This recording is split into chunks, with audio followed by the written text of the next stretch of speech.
Hello, सत श्री अकाल, आदाब, नमस्कार। आप सभी का स्वागत है हमारी क्रॉस एंड एस्ट्रो टीम में। हर कोई चाहता है कि हमें अपने कारोबार में सफलता मिले, तो हमें कारोबार में कैसे सफलता मिले, इस बारे में हमारे साथ बैठे हैं पंडित सनी कुमार जी। तो पंडित जी, आपका हार्दिक स्वागत है हमारी क्रॉस एंड एस्ट्रो टीम की तरफ से। तो पंडित जी, मुझे ये बताइए कि जैसे कई बार क्या होता है कि हम अपना जो कारोबार स्टार्ट करते हैं उसमें हानि होने लग जाती है, तो कारोबार में हानि होने का क्या कारण है? आपने देखा होगा कि कई बार जो उद्योगपति होते हैं, जो मालिक होते हैं, जी। वह अपने कारोबार को शुरू तो कर लेते हैं, लेकिन बाद में कार्य में जो व्यापार स्थल होता है वहाँ पर नाना भांति के व्यवधान उत्पन्न हो जाते हैं, जिसके कारण जो मालिक होता है, जो कारोबारी होता है, उसको आर्थिक संकटों का सामना करना पड़ता है। इसके कुछ विशेष कारण भी माने जाते हैं, जैसे कि आपने ये प्रश्न किया कि कारोबार में हानि के क्या कारण हैं। जी। इसका जो पहला कारण देखा जाए कि जहाँ पर हमारा व्यापार स्थल होता है, वहाँ पर अगर वास्तु दोष हो या फिर किसी प्रकार का नेगेटिविटी हो, उसके कारण भी हमारे व्यापार स्थल में किसी न किसी तरह का व्यवधान उत्पन्न हो जाता है। जैसे कि आपको हम ये बताना चाहते हैं कि जब हमारा जो व्यापार स्थल होता है, जहाँ हमारा कार्यालय होता है, जहाँ पर हम काम करते हैं, अगर वहाँ पर किसी प्रकार का देखा होगा आपने कि कई बार ये होता है कि जब भी हम काम पर जाते हैं तो वहाँ पर जाते ही हमें मानसिक तनाव शुरू हो जाता है और मन भारी भारी महसूस होने लग जाता है और काम करने पर बिल्कुल भी मन नहीं करता। तो क्या होता है कि जो काम करने वाला जो होते हैं, जो कर्मचारी होते हैं, उनका मन बिल्कुल नहीं लग पाता और अपने काम को वह 100% नहीं दे पाते। तो इसके मेन कारण तो एक ये माना जाता है कि जहाँ पर हमारा कार्यस्थल होता है, अगर वहाँ कार्यस्थल में किसी प्रकार की अगर नेगेटिविटी होती है, उसके कारण दिक्कत आ जाती है। जैसे कि मैं आपको पहले एक नंबर बता देता हूँ कि व्यापार में जब आपने देखा होगा कि जो मालिक होते हैं उनके एक साथ कई व्यापार शुरू हो जाते हैं। देखा होगा जो पुराना व्यापार होता है वह तो अच्छा चलता है, लेकिन जो नया व्यापार होता है उसमें नाना भांति की समस्या उत्पन्न हो जाती है, जिसके कारण आर्थिक संकट उत्पन्न हो जाता है। तो पहले तो ये कोशिश ये करनी चाहिए कि जो नया काम जिसमें समस्या आ रही है, उसकी समस्या का हल करने के लिए पहले ये कोशिश करनी चाहिए कि जो हमारा पुराना व्यापार स्थल है, जो अच्छा चल रहा है, वहाँ से शनिवार के दिन कोई लोहे की चीज़ ऐसी वस्तु ले आए और जहाँ पर हमारा नया कार्यालय या जो नया हम बिजनेस कर रहे हैं, वहाँ पर स्थापन करने से पहले वहाँ पर थोड़ी सी उड़द की दाल को वहाँ पर बिछाकर उस पर लोहे की जो वस्तु जो हमारे पुराने व्यापार स्थल में थी, उसको वहाँ पर स्थापित कर दें। कोशिश ये करनी चाहिए कि जो हमारा व्यापार स्थल में जो हमने नए व्यापार स्थल में जो हमने लोहे की जो वस्तु वहाँ पर रखी है उड़द के ऊपर, उसको ना हिलाया जाए। अगर बार बार ना हिलाया जाए तो इससे क्या होता है कि आशातीत व्यापार में सफलता की वृद्धि होती है। दूसरा कारण कि व्यापार में हानि हो जाती है, तो जातक का मतभेद या जो पार्टनरशिप करते हैं उसमें मतभेद हो जाता है। तो कोशिश ये करनी चाहिए कि जब भी हमारे व्यापार स्थल है वहाँ पर गणेश और लक्ष्मी की प्रतिमा या मूर्ति जरूर होनी चाहिए, जिससे कि अगर व्यापार स्थल में अगर कोई हानि हो रही है तो वह हानि दूर हो सके। एक और उपाय किया जा सकता है कि हमारे व्यापार स्थल में जहाँ पर हानि की बार बार समस्या उत्पन्न हो रही है, वहाँ पर एकाशी नारियल जो होता है उसको स्थापित करना चाहिए और जो लॉकर या जहाँ लॉकर होता है, जहाँ पर लक्ष्मी अर्जित की जाती है, वहाँ पर हमेशा कोशिश करें कि लाल कपड़ा वहाँ पर बिछाना चाहिए। इसके अलावा जो पीली सरसों होती है उसको गुरु मंत्र से या फिर गायत्री मंत्र के जाप के द्वारा उसको अपने जो व्यापार स्थल का जो द्वार होता है वहाँ पर जरूर छिड़कनी चाहिए, जिससे कि अगर व्यापार स्थल में किसी तरह का नकारात्मक दोष है वह शांत हो जाए। और व्यापार स्थल में कई बार ये भी होता है कि हम जहाँ पर व्यापार करते हैं वहाँ पर नाना भांति की समस्या उत्पन्न हो जाती है। इसको दूर करने के लिए कोशिश हमें ये करनी चाहिए कि जो हमारा व्यापार स्थल है वहाँ पर एक ऐसा शीशा होना चाहिए, कम से कम 3 फुट का शीशा अपने द्वार पर जरूर लगाना चाहिए, ताकि कि अगर किसी तरह का अगर कोई नज़र दोष लग रही है तो वह दर्पण के द्वारा दोबारा वापस मुड़ जाए। और हमें ये भी प्रयत्न करना चाहिए कि जहाँ हमारा व्यापार स्थल होता है वहाँ पर हल्दी से श्री बनाकर उसको स्वस्तिक आदि का चिन्ह मांगलिक चिन्हों का प्रतीक करना चाहिए हल्दी के द्वारा, ताकि हमारे व्यापार स्थल में अगर कोई बाधा आ रही है तो वह शांत हो सके। पंडित जी, मेरा दूसरा प्रश्न है, ऐसे कौन से ग्रह जिम्मेवार हैं जिनकी वजह से हमें कारोबार में लाभ होने लग जाते हैं? हमारे व्यापार स्थल में आपने देखा होगा कि कई बार होता है कि जो जातक होते हैं, नए नए जातक ऐसे होते हैं जो व्यापार करते हैं, उनका एकदम अच्छा व्यापार चलने लग जाता है। और जी। कुछ ऐसे भी होते हैं जिनका व्यापार है दिन दिन रात नीचे के नीचे गिरता रहता है।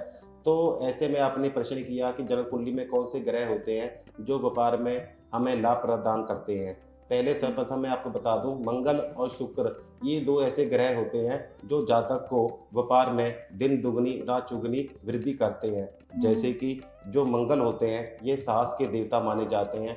अगर हमारे में साहस होगा, यानी कि अगर रिस्क लेने की हमारे में समर्था होगी, तो व्यापार में वृद्धि अवश्य होती है। इसके अलावा आपको पता होना चाहिए कि हमारे जो व्यापार स्थल में जब हम काम करते हैं, जो हमारे कर्मचारी होते हैं या पार्टनरशिप होती है, उसमें नाना भांति की समस्या उत्पन्न हो जाती है। जी। इसलिए जो मंगल अगर जन्म राशि में जन्मपत्री में मंगल ठीक है, तो इससे क्या होता है, जो व्यापार स्थल में जो कर्मचारी होते हैं या जो जिसके साथ हमारी पार्टनरशिप चलती है, जो साझेदार होते हैं, अगर चाहते हैं कि वे हमारे साथ बिल्कुल सही चले, तो कोशिश ये करनी चाहिए कि मंगलवार के दिन हो सके तो थोड़ा प्रसाद अब हनुमान जी का पूजन करने के बाद जो कर्मचारी होते हैं उनमें मंगलवार के मंगलवार कुछ प्रसाद जरूर वितरण करना चाहिए, ताकि हमारा मंगल सही हो और व्यापार में वृद्धि हो। इसके अलावा जो शुक्र ग्रह होता है ये भौतिक संपदा को प्रदान करने वाला होता है, आर्थिक लाभ प्रदान करने वाला होता है। शुक्र के लिए आप ये उपाय कर सकते हैं कि जो व्यापार स्थल होता है वह साफ सुथरा होना चाहिए, उसमें हल्की हल्की सुगंध आती रहनी चाहिए, ताकि व्यापार स्थल में किसी तरह की अगर कोई शुक्र के कारण अगर नकारात्मक दोष उत्पन्न हो रहा है वह शांत हो जाए। इसके अलावा शुक्र की शांति के लिए उपाय कर सकते हैं, जैसे कि शुक्र के बीज मंत्र का ओम द्राम द्रीम द्रोम शा शुक्राय नमः, इस मंत्र का अगर एक माला प्रतिदिन किया जाए तो आर्थिक लाभ निश्चित होता है। और हमें ये भी प्रार्थना करना चाहिए कि जो हमारे मंगल और शुक्र ग्रह हैं, अगर उसमें किसी तरह के मार्केश या पाप ग्रह से युक्त हो तो उसकी शांति के लिए समय समय पर हवन पूजा पाठ अवश्य सुयोग्य ब्राह्मण से कराते रहना चाहिए। पंडित जी, जैसे हमने देखा है कि हर व्यक्ति चाहता है कि उसे कारोबार में धन वृद्धि हो, तो धन वृद्धि के लिए क्या उपाय करने चाहिए? आपका प्रश्न बहुत अच्छा है कि धन वृद्धि के लिए क्या करना चाहिए। जी। आज के समय में सभी को धन की आवश्यकता है, शायद ही ऐसा कोई हो जिसको धन की इच्छा ना हो। लेकिन आपका प्रश्न बहुत अच्छा है कि भाई क्या उपाय किया जाए जिससे कि धन की वृद्धि हो। सर्वप्रथम तो यही है कि जो जातक रोजगार प्राप्त करना चाहते हैं या जो जातक बेरोजगार हैं, उनको कम से कम 40 दिन तक आटे की गोलियां बनाकर उसमें श्री लिखकर उसे लाल रंग से लिखकर आटे की गोली में डालकर कम से कम 108 गोलियां आटे की बनाकर उसे जल प्रवाह करना चाहिए, यानी कि मच्छियों को डालते रहना चाहिए। इससे अगर रोजगार की प्राप्ति नहीं होती तो इसके अवसर शुरू हो जाते हैं। इसके अलावा कोशिश ये करनी चाहिए कि जातक को सुबह उठकर जो बरगद का पेड़ होता है या पीपल का पेड़ होता है, उस पर सुबह के समय प्रातः काल के समय जल जरूर सिंचन करना चाहिए। जो बरगद का पेड़ होता है वहाँ पर जल जरूर छोड़ना चाहिए और अपने व्यापार में वृद्धि हो, धन लाभ की वृद्धि हो, इसके लिए भगवान से निवेदन करना चाहिए।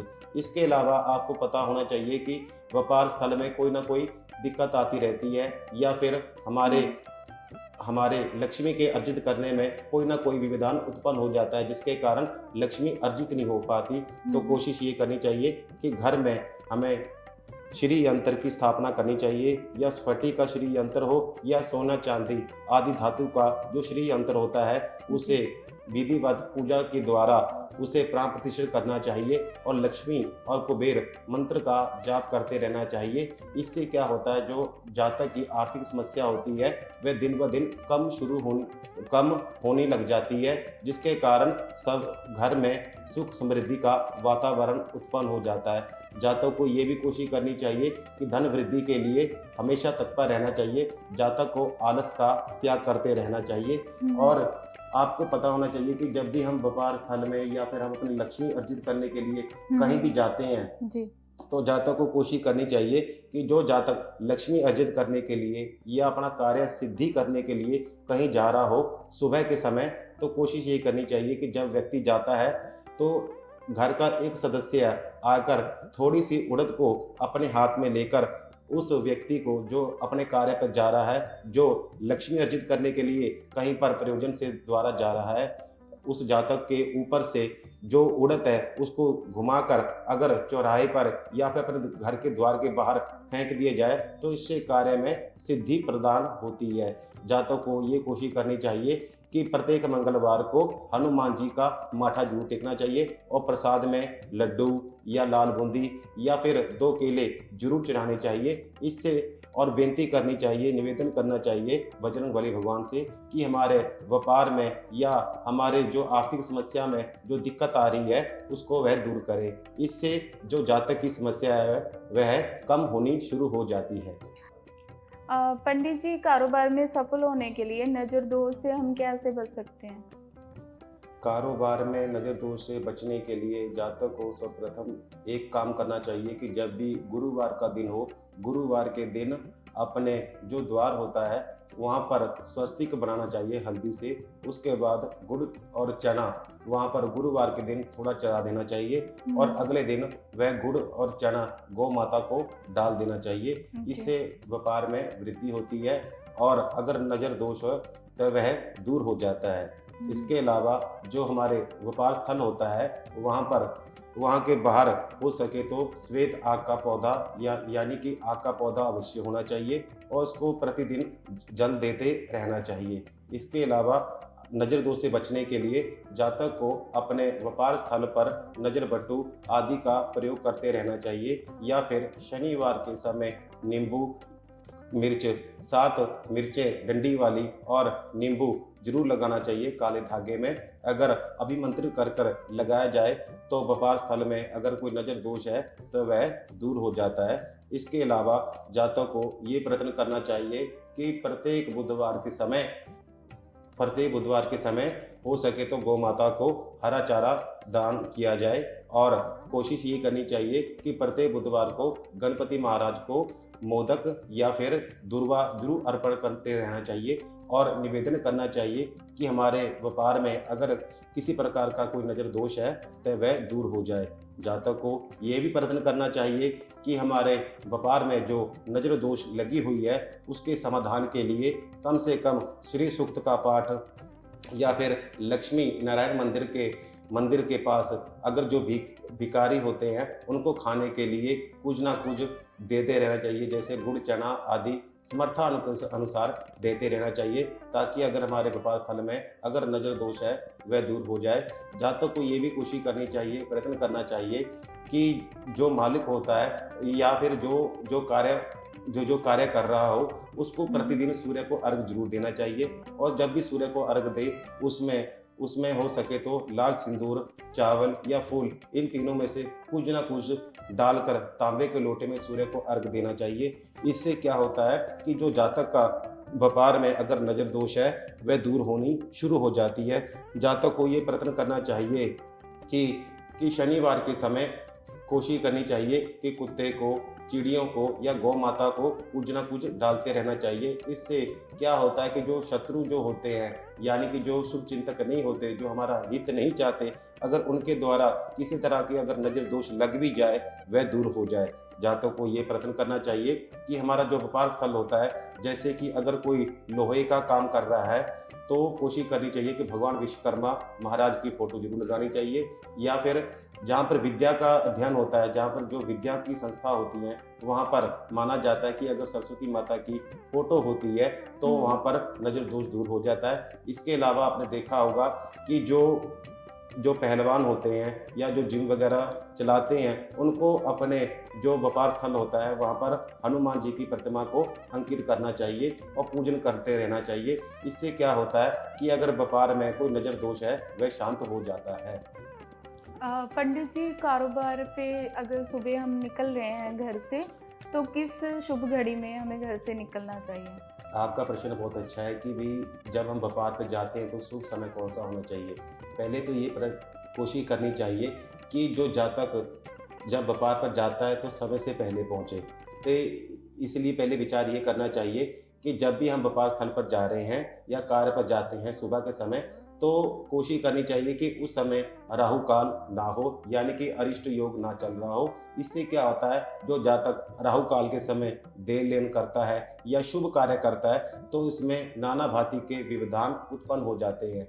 जातक को कोशिश करनी चाहिए कि सुबह के समय जब व्यापार में जाते समय जातक को चौघड़िया मुहूर्त में या होरा के समय ही जाना चाहिए। होरा जो होती है घंटे घंटे बाद बदलती रहती है, उस समय जाना शुभ माना जाता है। इसके अलावा हमें ये भी प्रयत्न करना चाहिए कि जातक जब भी व्यापार स्थल पर जाए तो मुहूर्त अगर ना मिले तो कोशिश करते रहना चाहिए कि जातक छोटी कन्या के द्वारा या जो घर की लक्ष्मी होती है यानी कि धर्मपत्नी होती है उसके द्वारा कुमकुम का या फिर केसर का तिलक लगाने से व्यापार स्थल में अगर जाते समय कोई विविधान उत्पन्न होता है तो वह शांत हो जाता है। जातक व्यापार स्थल पर जाते समय कई बार क्या होता है कि नाना भांति की समस्या उत्पन्न हो जाती है, यानी कि वह व्यापार स्थल पर जाते ही समय उत्पात शुरू हो जाते हैं। जातक को ये प्रयत्न करना चाहिए कि वह जाते समय जब भी व्यापार पर जाता हो तो उसको अपने हाथ से कुछ ना कुछ कौओं को या फिर कुत्तों को या गौ माता को कुछ ना कुछ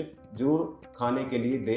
इससे क्या होता है, अगर व्यापार स्थल में जाते समय अगर कोई अनिष्ट योग होता है तो वह शांत हो जाता है। जातक को ये भी प्रयत्न करना चाहिए कि जो हमारा व्यापार स्थल पे जाते समय अगर कोई नाना भांति की समस्या ना उत्पन्न हो तो अपने इष्ट देव का या गुरु मंत्र का जाप करके ही जाना चाहिए, प्रस्थान करना चाहिए, ताकि कि अरिष्ट की संभावना ना हो।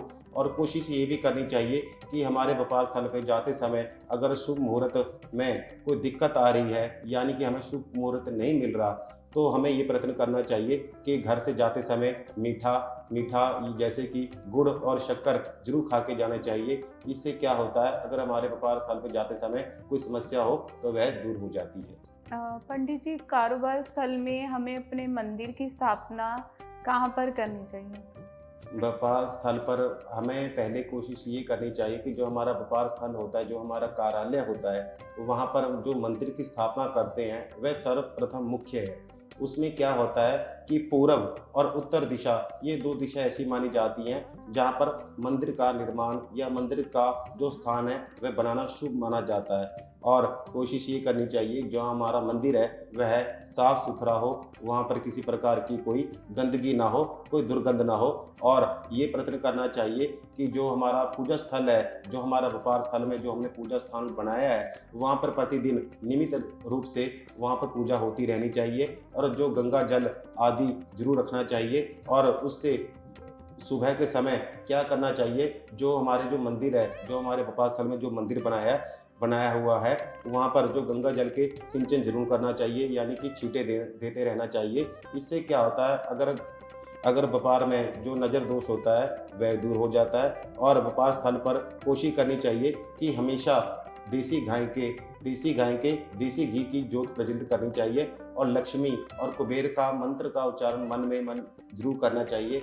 और ये प्रयत्न करना चाहिए कि जब भी हम अपने व्यापार स्थल पर जाएं तो अपने इष्ट, अपने गुरुदेव का जरूर ध्यान करना चाहिए। इससे जो जातक का दिन अच्छा और सुलभ हो पाता है और जातक को अगर कोई समस्या आती है तो वह दूर हो जाती है। जातक को ये प्रयत्न करना चाहिए कि जो हमारा मंदिर है उसमें किसी तरह के उग्र देवता की मूर्ति या फोटो ना हो। और ये भी प्रयत्न करना चाहिए कि जो हमारा मंदिर स्थल है वहाँ पर लाल कपड़ा बिछाकर अपने इष्ट या कुल देवी की फोटो लगानी चाहिए। और व्यापार स्थल में अगर कोई दिक्कत आती है तो भगवान विष्णु के किसी भी मूर्ति या फोटो का आप चयन कर सकते हैं। गणपति महाराज का सर्वप्रथम पूजन करने के बाद थोड़े समय हो सके तो प्रभु का ध्यान करना चाहिए। इससे क्या होता है, जो हमारा व्यापार स्थल में जो मंदिर होता है वहाँ चैतन्य हो जाता है, क्योंकि कहा जाता है कि जहाँ पर श्रद्धा होती है वहाँ पर देवता विराजमान करते हैं, यानी कि भावे वित्ते देवता, जो देवता होते हैं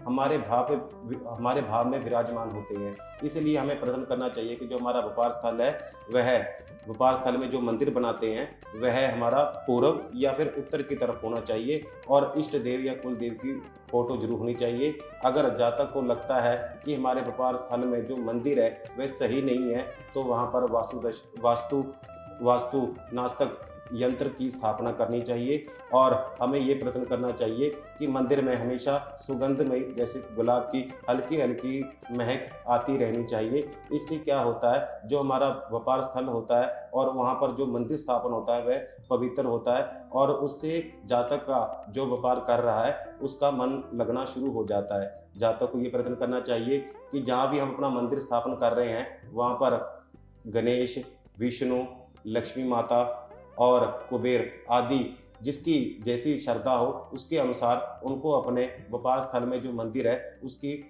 चित्र या फिर मूर्ति की स्थापना विधिवत जरूर करानी चाहिए और जातक को कोशिश करनी चाहिए कि साल में या महीने में जब भी शुभ मुहूर्त हो या शुभ समय हो तो जातक को अपने कार्यालय में जो मंदिर स्थापन है वहाँ पर मंत्र का जाप जैसे रामायण या सुंदरकांड का पाठ करते रहना चाहिए। इससे क्या होता है, जो व्यापार में नाना भांति की समस्या आती है वह मंदिर में पूजा करने से वह सब दोष दूर हो जाते हैं। पंडित जी, आपने अपना कीमती समय हमें दिया, उसके लिए क्रॉस एंड एस्ट्रो टीम की तरफ से आपका बहुत बहुत धन्यवाद। धन्यवाद। मिलते हैं जल्दी ही अपनी नेक्स्ट वीडियो में।